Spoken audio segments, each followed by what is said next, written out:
Let's start here on the first question that you asked about, number 9.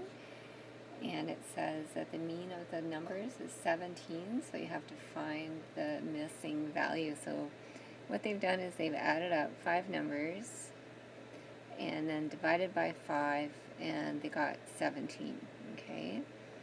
So they took 10 plus 20 plus 21 plus 15 plus C. And they divided it all by 5 because there's 5 numbers, and they got 17 for an answer.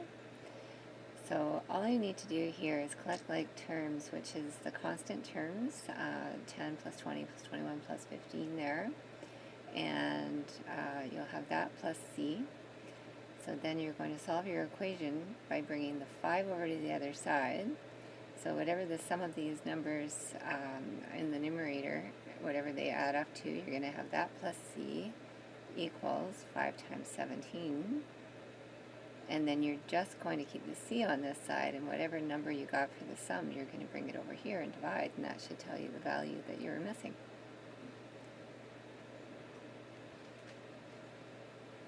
Okay, I think we're looking at question 10 now.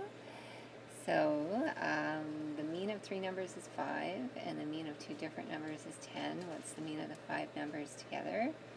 If you have 3 numbers and their mean is 5, then if you don't know what numbers they are, you can just assume that they're 5 and 5 and 5 because they have a mean of 5, right? Like they all average out to 5.